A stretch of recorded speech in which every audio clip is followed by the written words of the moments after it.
2011లో మన్మోహన్ సింగ్ గారు ఉన్నప్పుడు సోనియా గాంధీ గారు ఆదేశాలు ఇచ్చారు, డేటా కలెక్ట్ చేసిండ్రు, కానీ దాన్ని టేబుల్ చేయనీయలే. ఇప్పుడు మోడీ గారు నేను బీసీని అంటాడు, 12 ఏళ్ళు అయింది ప్రధానమంత్రి. ఆనాడు కాంగ్రెస్ పార్టీ ఇచ్చిన నివేదికను బయట పెట్టమని ధైర్యం ఉంటే, బీసీల పట్ల ప్రేమ ఉంటే బండి సంజయ్ గారిని ఈరోజు ఆ నివేదికను బయట పెట్టించమని మనం సేకరించిన 2011 ఒక ప్రయత్నం చేసింది కాంగ్రెస్ పార్టీ. ఆ వివరాలు ఉన్నాయి కేంద్ర ప్రభుత్వం దగ్గర. Ask them to table that details చెయ్యరు. ఎందుకు అని అంటే ఒక్కసారి లెక్క తెలిస్తే లెక్క ప్రకారం వాటా అడుగుతారు, కోటా అడుగుతారు. ఒక్కసారి అడగడం మొదలు పెట్టి ఇయ్యాలి కాకపోతే రేపైనా అది అమలు జరుగుతుంది. ఓవర్ నైట్ ఒకటే రోజు జరగకపోవచ్చు.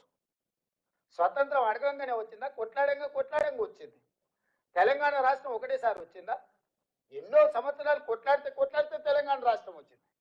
ఇవాళ ఈ బీసీ లెక్కలు కూడా ఓవర్ నైట్ రాలే. కొన్ని ఏళ్ళ నుంచి కొట్లాడుతున్నారు సంఘాలు, నాయకులు, వీళ్ళు కొన్ని దశాబ్దాల నుంచి అడుగుతూనే ఉన్నారు. యూనివర్సిటీలలో బీసీ రిజర్వేషన్లు లేకపోతే నాడు తీసేస్తే హనుమంతరావు గారు పోయి సోనియా గాంధీ గారిని మాట్లాడి అమెండ్మెంట్ తీసుకొచ్చి యూనివర్సిటీల రిజర్వేషన్లు ఇచ్చారు.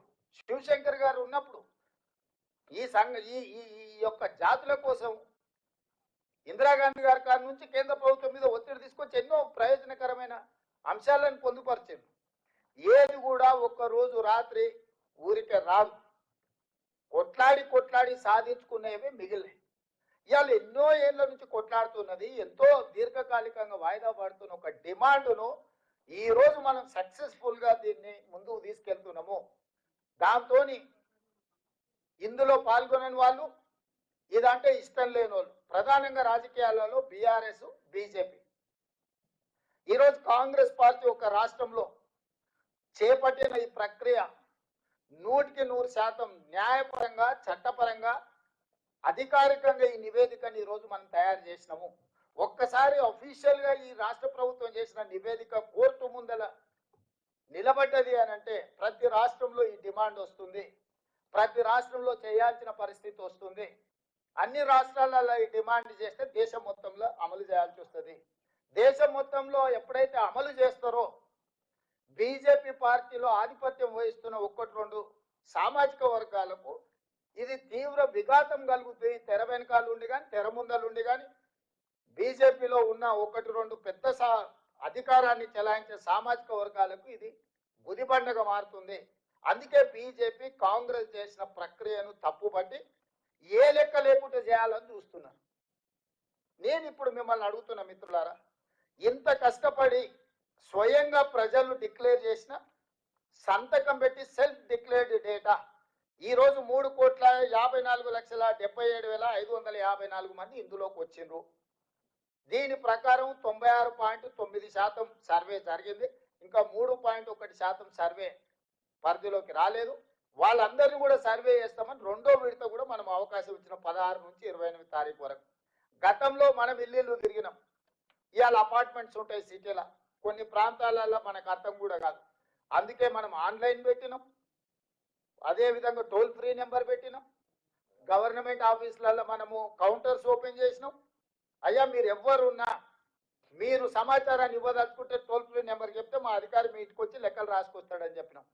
ఒకవేళ అట్లా కాదు, మీరు చదువుకున్న వాళ్ళు, సాఫ్ట్వేర్ ఇంజనీర్లు, డాక్టర్లు, లాయర్లు అయితే ఆన్లైన్లో మీరు ఎన్రోల్ చేయించంటే ఆన్లైన్ అవైలబిలిటీ ఇచ్చినాం. అదేవిధంగా మీరు పోతా గవర్నమెంట్ ఆఫీస్కి వచ్చి కూర్చొని మీరు నమోదు చేయించుకోవడం అంటే గవర్నమెంట్ ఆఫీస్లో కూడా పెట్టినాం. ఇంతకంటే పారదర్శకంగా ఈ రాష్ట్రంలో, ఈ దేశంలో ఎక్కడైనా జరిగిందా? ఇంత పారదర్శకంగా మనం చేస్తున్నా చంద్రశేఖరరావు గారు, హరీష్ రావు గారు, తారక రామారావు గారు ఇప్పటి వరకు నమోదు చేయించుకోలే. ఎందుకు వీళ్ళు నమోదు చేయించుకుంటలేరు? ఏంది కారణం? వాళ్ళందరూ నమోదు చేయించుకుంటే మీ లెక్క తెలుస్తుంది, వాళ్ళ లెక్క తెలుస్తుంది. 50% పైన ఉన్న మీ లెక్క తెలుస్తుంది, 1/2% ఉన్న వాళ్ళ లెక్క తెలిస్తే రేపు పొద్దుగాల మీరు అడుగుతారు కదా, పోయిన మంత్రివర్గంలో ఎవరెవరు ఉన్నారు? చంద్రశేఖరరావు, హరీష్ రావు, తారక రామారావు, దయాకర్ రావు, వినోద్ రావు, ఎంతమంది మంత్రులు ఉన్నారు? మీరు అడుగుతారు కదా. 1/2% ఉంటే మీరు కన్నీ తీసుకుంటే మరి 50% పైన ఉన్న మరి మా సంగతి ఏం సార్ అని మీరు లెక్కలు అడుగుతారని. ఎట్టి పరిస్థితుల్లో ఈ లెక్క అనేది ముద్ర కాకూడదు, ఈ లెక్క అనేది జరగకూడదు అంటే ఈ లెక్కనే తప్పుడు లెక్క అని చెప్పి మన మీద బురద చల్లితే ఇక వీళ్ళు వెనక్కి పోతారు, భయపడతారు. మనోళ్ళు కూడా ఏ లెక్క లేని దగ్గర ఏదో ఒక లెక్క పెట్టుకొని మాది అంత ఉండే ఇప్పుడు ఇంత తగ్గిందని. అయ్యా నేను ఈరోజు చెప్తున్నా,